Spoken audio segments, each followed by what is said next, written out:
Good morning, everybody. How's everybody on this Sunday? Um, Scary news happened overnight with our attack on Iran. Yeah, I don't want Iran to have nuclear weapons, but I feel our current leader needed to go to Congress to ask to go to war. But, you know, that's my thoughts. Um, You can see more about that on my website when I launch.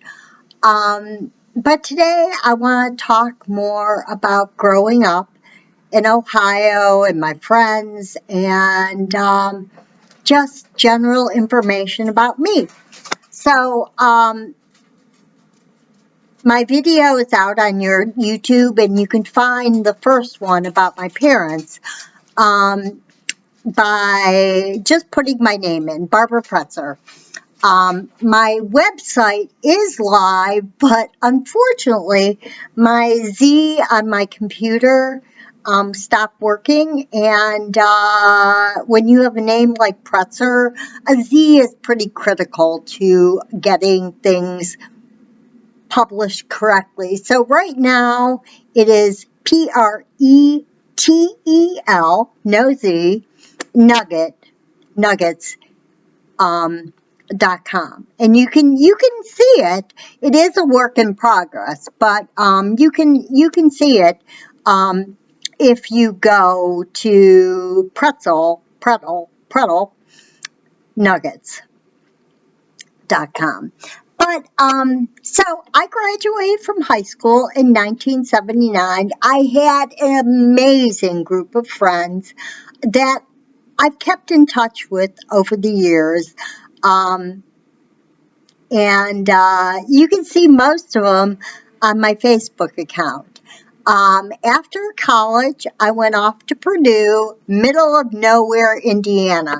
Weird spot for me, but it just seemed like a good fit at the time. And I started in engineering, but ended up with an English degree. Yeah, I ran the gamut there and changed majors every week.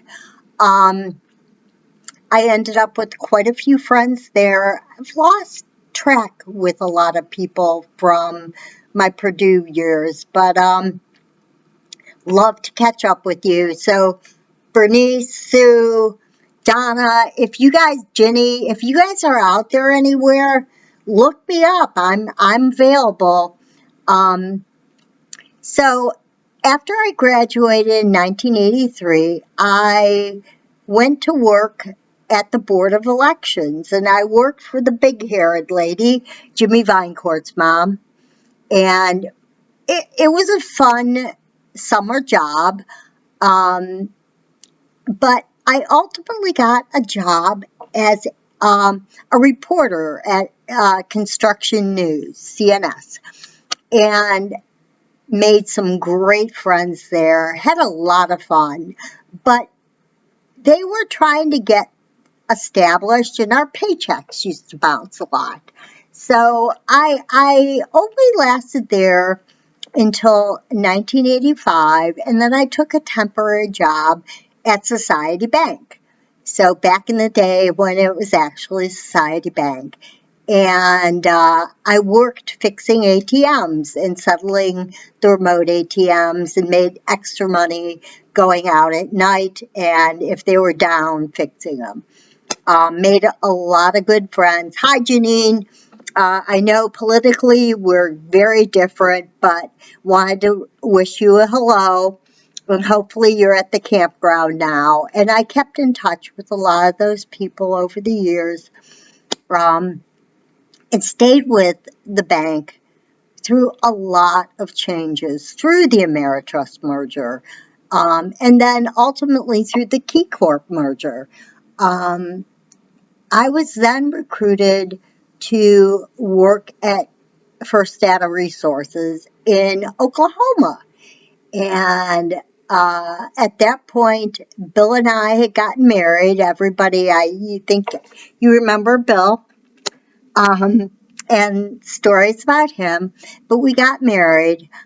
Just to kind of go back to Kenny. So Um, in 1986, I found out I was pregnant and wasn't married.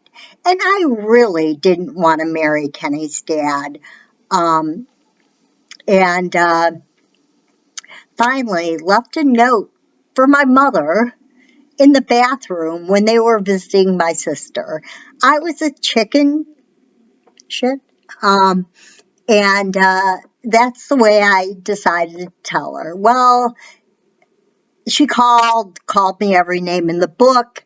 Um, I finally just hung up because I couldn't take it, and made a choice to have Kenny. And one of the things that made me realize was I did have a choice. I could have had an abortion, even though I was adopted and it was against every grain in my body. I did choose to have him, but it was tough. I had a job, not paying a lot, but I did have a job, and I knew I wasn't going to marry his dad, but I wanted my son or daughter. So I gave birth to him, and I went through a lot of grief with my mom and dad, but mostly my mom because she was a very a very Polish woman, Catholic, and thought sex before marriage was just outrageous. And again, it was a different time. But she did send a gift to my baby shower, and boy, did I have a blast at my baby shower. I had probably the most junkin baby shower ever. Um, and I did drink a few beers prior to the shower, during the shower. But Kenny came along January 28th. Kathy Honahan was my coach, and she was there and was the first person to greet Kenny. And the first thing the doctor said was, "Wow, I haven't had a redhead in a long time." And then it's a boy. And Kenny wasn't big. He was only 6 pounds, 8 ounces. But he grew. He grew quickly. And ultimately, I moved back home with my parents, and my dad and Kenny just became the best pals imaginable. And that continued throughout my dad's life. And my mom never called him Kenny because he was named after his dad. She always called him K.A. So K.A. was what she called Kenny. But it was a tough go. I found a small place on 130th. Excuse me. We had a lot of fun there, had a lot of people over, and enjoyed life.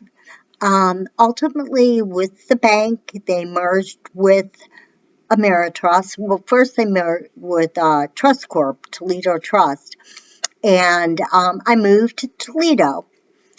Um, it was a nice place, but it was in a dilapidated, rundown area. Met some great people there as well. Jonathan Tallman, I don't know, I've lost track of you and I'd love to catch up with you, Jonathan. And Craig, and gosh, I can't remember his wife's name. Um, Craig, and they lived next door in a mansion that Lincoln had actually spoke at. So a little history there.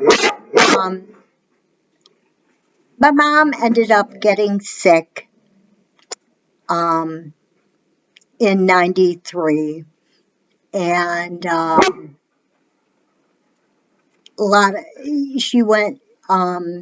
She had colon cancer, and they got that, but it had spread to her pancreas, and They thought they got everything, but it ultimately reoccurred, and she died in May of 93. So she didn't make it to Kenny's first communion. He was only in first grade when she passed away. Well, he was only in kindergarten when she passed away. And but she was there for when Allison was born, my niece, Karen's kids. But that was tough. But my dad still could see, and he was still driving then. And we had moved back to Ohio, and then we found out Kenny was sick. He started having projectile vomiting, and it was constant. And he had gone to see my sister, and she freaked out, and I had known there were issues, and it was very hard. So he was in first grade at the time. He had just started back to school, and he ended up at the Cleveland Clinic, which I love. And Dr. Bruce Cohen was his neurologist, and Dr. Luciano was his neurosurgeon. And we went through a lot. It was tough because they tried to not put a shunt in. They actually drilled a hole in his ventricle to allow the fluid to drain naturally. And that filled up with fluid, and he had to be rushed back into surgery. And it was a crazy time, and really, really hard. But my dad was there for me, and Bill, kind of, sort of, when he wasn't off wrecking my car, drinking and driving. But we got through it. A lot of scares off and on over the years, especially when Kenny was hit by a car. He bounced pretty well. But we went through a lot. But Bill and I ultimately got married, and it never should have been, and I made a major mistake. But one thing I will say is we moved to Tulsa, Oklahoma, and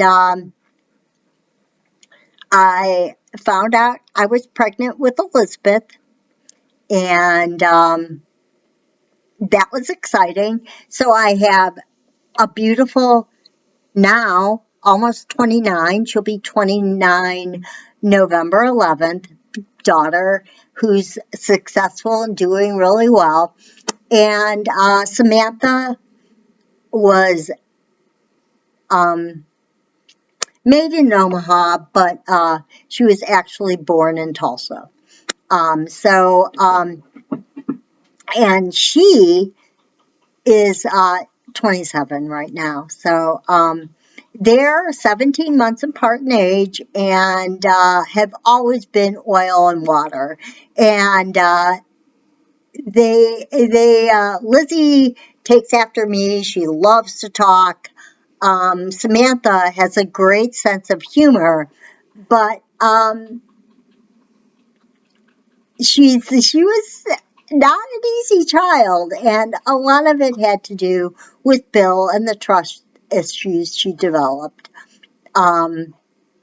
Then we went back to Ohio. We went from Tulsa to Omaha, back to Tulsa, to Chicago, Winfield, Illinois, and I worked in Naperville. I loved it there. I loved it. But then it was time for me to go back and help with my dad. So we went back. Bill came with us. And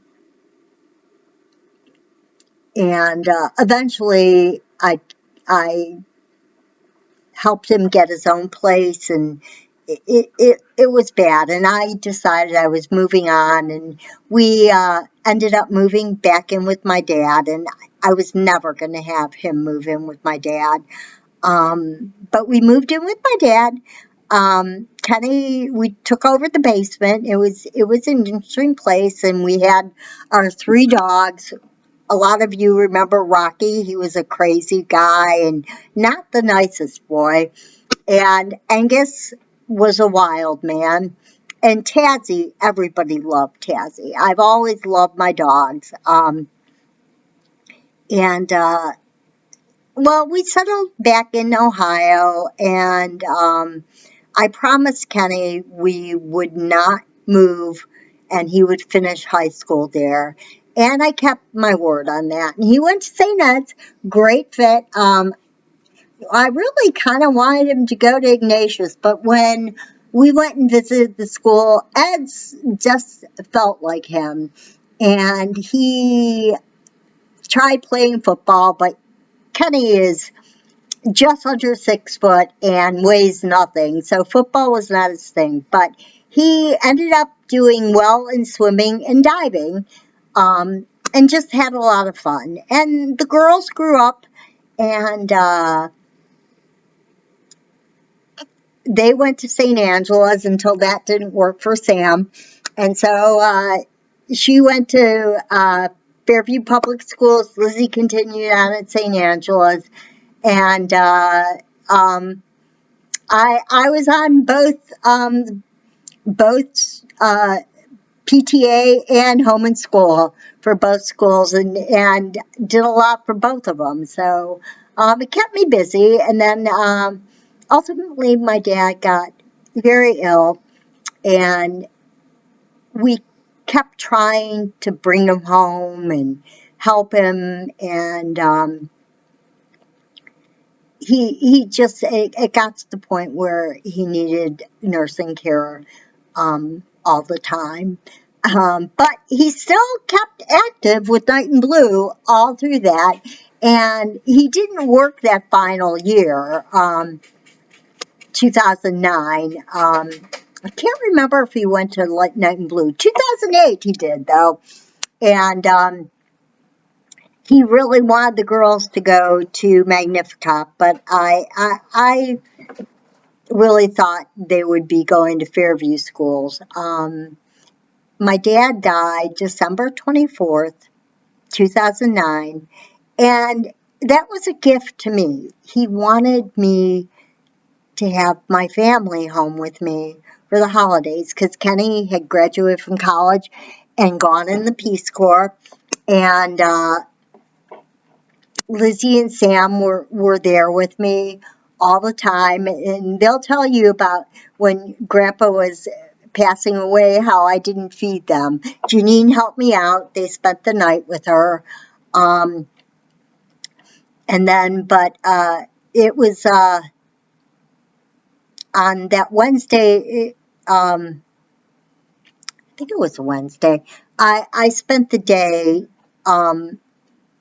before, on the 23rd, talking to everybody, and got a hold of Kenny, and he was flying in from Panama, and Karen and Pete and Elise and Allison were driving in, and Pete didn't think my dad was going to die, so he didn't even bring a suit, so crazy. But that was one of the things I remember. But everybody was in town when I finally got the call from the nursing home saying my dad had passed, and I got there right away. I had talked to Karen and Pete and told them to go to the nursing home, not to go to the hotel, but they went to the hotel first and checked in. And Jeanette, Kenny's friend, went and picked him up with the girls, so they were at the airport, and then they came to the nursing home. But I had some time with my dad, and I brought scotch with me because, my dad and scotch. And we had, when everybody got there, we did shots of scotch in memory of my dad. So it actually turned out really well, even though it was the holiday, because I did have everybody home with me. Dean and Pat came over for dinner, and we made a wonderful Christmas Eve dinner. We actually ate Christmas Day, but it was a lot of fun. And then life moved on. Kenny went back to Panama. Karen went back to New Jersey. And I ultimately moved to Wilkesboro, North Carolina. We lived in a place called Deep Gap. And it was in the middle of nowhere. Um, really. Wilkesboro, Deep Gap had about 7,000 people. And we were in the mountains. And I learned how to drive again in the mountains because it was killer. Um, and the girls went to the school in Deep Gap, and Samantha came into her own. For all of a sudden, she realized she wasn't dumb, that she was really smart, and that she could succeed. So that move for her was great. Um, Ultimately, I had an opportunity to move to Charlotte to work for Family Dollar, and the money was incredible, and I jumped on it because I thought, Charlotte's a much better place for the girls to go to high school and learn. They, at that point, were not happy with me, and I moved before Christmas, and I got a nanny for them, which ultimately didn't work out. Um, she was a little crazy, but but they finally moved down after school ended because I had promised Sam she would do her 8th grade trip to Washington, D.C. because Lizzie and Kenny had both gone. So it was only fair. And then we moved down to Charlotte, and I went to work for Family Dollar. Um, and I was quite successful there, and I had a lot of fun and made a lot of friends. And Monica and Gary and Mark Ostaga and just a ton of people that I have kept in touch with, Jason, and we had a lot of fun. We found a great place in Charlotte, um, and by then Angus and Rocky were no longer with us, and Tassie wasn't either. And I had Curly, my Wheaton, who is adorable, and I got my buddy Hope. And then we also got Lizzie's buddy Wilco and Sparkles for Samantha. And so I had 4 dogs. It was crazy, but we had a great yard. Hope used to love barking at snakes and turtles and go crazy. And the girls went to Providence High School and did very well. Lizzie joined ROTC. Sam um, went into theater and met Ken. And they ultimately got married. Lizzie went to Western Carolina, and she started there. Then Brett and Kenny moved back there and went to school there. And funny stories there, but Lizzie always said, Kenny followed me. Um, but they did well and got to know each other really well. And Sam started at Greensboro, but then she ended up at UNC Charlotte. It was a good fit for her. And she kept dating Ken all through high school. And I ultimately went to work for NCR after changes at Family Dollar and the Dollar Tree merger and all that. Um, but a lot of good times. So, and ultimately, the girls are where they are now. Elizabeth has a wonderful boyfriend, Sean, and I'm dog sitting for her today. and Samantha and Ken are married, and Kenny and Brett got married in 2018 after graduation, and they have 2-year-old named Atlas, who's a redhead like his mom and dad. So that's where we're at right now. Then ultimately in 2020, that's when I got sick. And that's for another video. So, hopefully you're watching this. I am streaming it live, I think on Facebook. And, just enjoy and have fun and check out my website, or you can email me at pretzba@gmail.com. And I'll talk to you soon. Take care.